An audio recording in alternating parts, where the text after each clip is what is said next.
OneFM et One TV présentent La rubrique Émile Frey Genève Acacia. Émile Frey Genève Acacia, plus qu'un agent BMW et Mini.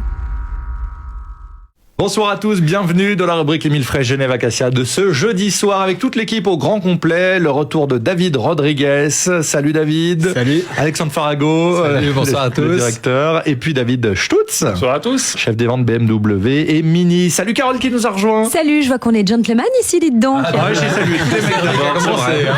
C'est vrai. Pas grave. Je te laisse du coup commencer à parler automobile. Oui, d'autant plus qu'on va parler de nouveautés aujourd'hui et c'est justement le vacancier qui va nous en parler, enfin fraîchement revenu de vacances.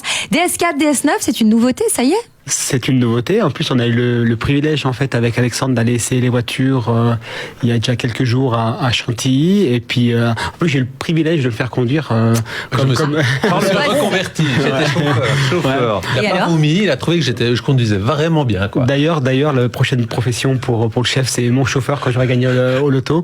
Alors non, on a eu l'occasion d'essayer donc la DS4, qui est une nouveauté, qui est un SUV, un mix en fait entre une voiture compacte et un SUV. Donc on a eu l'occasion de l'essayer. C'est une voiture qui est dynamique. On l'a essayé dans toutes les motorisations. Il y a de l'essence, il y a du diesel, il y a de l'hybride. Moi, ce qui m'a interpellé sur le véhicule, en fait, c'est qu'on a un véhicule qui est extrêmement dynamique et qui est facile à conduire et qui donne en fait une sensation de légèreté. Donc, en général, sur ces véhicules qui ressemblent à des SUV, on a l'impression d'avoir des véhicules qui sont un peu lourds. Et j'ai trouvé que les véhicules étaient sportifs malgré une allure un peu plus SUV. En ce qui concerne la DS9, j'ai eu le privilège d'être derrière. J'étais malade. C'est pas vrai, Voilà, à cause du chauffeur.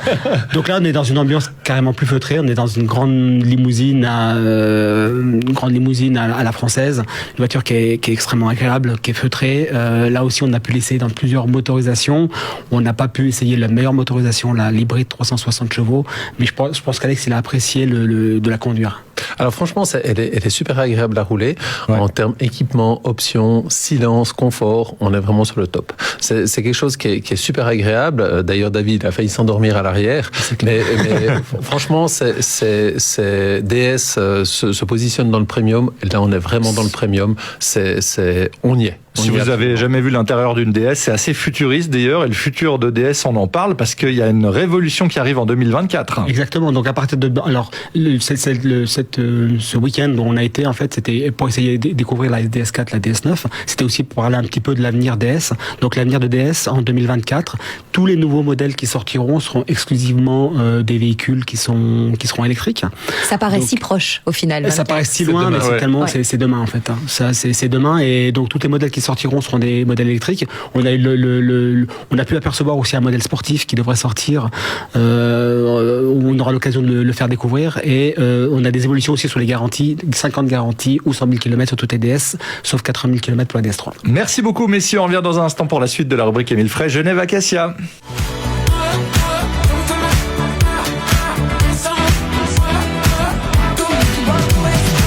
On est de retour pour la rubrique Émile Frey Genève Acacia, et il y a beaucoup de clients qui ont des difficultés, c'est vrai, à commander des nouveaux véhicules, notamment dans le choix de leurs options à cause de cette fameuse pénurie de semi-conducteurs, Carole. Oui, pas mal de restrictions encore cette année, peut-être aussi pour l'année prochaine. Du coup, il faut anticiper, Alexandre. Alors tout à fait. Donc précédemment, 6 mois avant l'échéance d'un leasing, par exemple, on prenait contact avec le client, on lui conseillait qu'est-ce qu'il pourrait prendre, etc.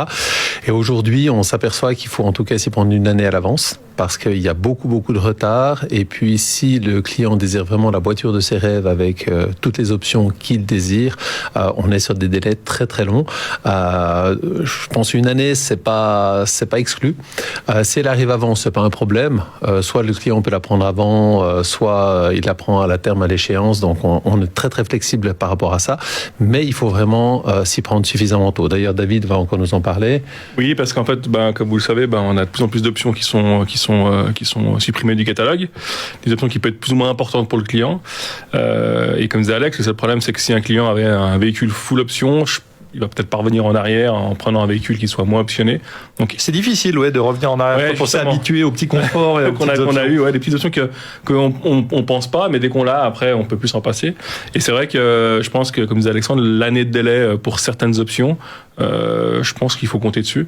Donc, vraiment anticiper, parce que plus on attend, plus le délai va, entre guillemets, s'allonger, en sachant que si tout d'un coup, le véhicule n'arrive pas dans les délais, on peut aussi prolonger le leasing de l'ancien véhicule du client. Donc, on est vraiment aussi assez flexible, nous. Donc, soit il la prend avant, mais soit la voiture arrive plus tard, on peut prolonger aussi le leasing. Mais maintenant, je conseille aux clients de prendre les devants si ils veulent une voiture qui est plus ou moins bien équipée. Et c'est pas une exclusivité BMW ou Mini, toutes les marques sont concernées au jour d'aujourd'hui. Cette fameuse crise des semi-conducteurs, on l'aperçoit aussi dans la vie de tous les jours, hors voiture. Les smartphones. Absolument, smartphone, télévision, ordinateur, etc. Console de tout ça. jeu. Donc, prémunissez-vous, anticipez, et c'est ce qu'on dit aujourd'hui. On peut donner qu'un seul conseil à tous les auditeurs qui veulent acheter un nouveau véhicule ou renouveler un leasing, c'est anticiper vraiment et prenez contact avec votre agence pour passer commande déjà au jour d'aujourd'hui. Anticiper, voilà, j'espère que tu as compris ce Alors ça, mot, c'est un Hervé. mot difficile pour moi. Très grand procrastinateur, il faut le dire. Voilà. Mais la bonne nouvelle, c'est que vous êtes aussi très fort dans l'entretien des véhicules. Donc voilà, on Ça, il n'y a peut aucun souci aussi. prendre soin des véhicules. Et nous avons toujours un stock à disposition. On a Oui. toujours un stock de véhicules à disposition. Qui est équipé, on va dire, avec les options de base. Vous avez fait un choix, vous Non, en avez alors, commandé pas mal. Les véhicules qu'on a au jour d'aujourd'hui en concession, eh bien, ce sont des véhicules qui sont très très bien équipés. Puis qui ont été commandés, entre guillemets, au mois de mai ou au mois d'avril, donc où il y avait moins ces problèmes. C'est de l'anticipation. Ah, On a fait l'anticipation. Allez trouver l'équipe d'Émile Frey, Genève Acacia. Merci messieurs, bonne soirée. Bonne soirée à tous. La chronique en vidéo sur le Facebook de One et sur One TV. Ciao, salut Carole. Salut. C'était la rubrique Émile Frey Genève Acacia. Émile Frey Genève Acacia, plus qu'un agent BMW et Mini.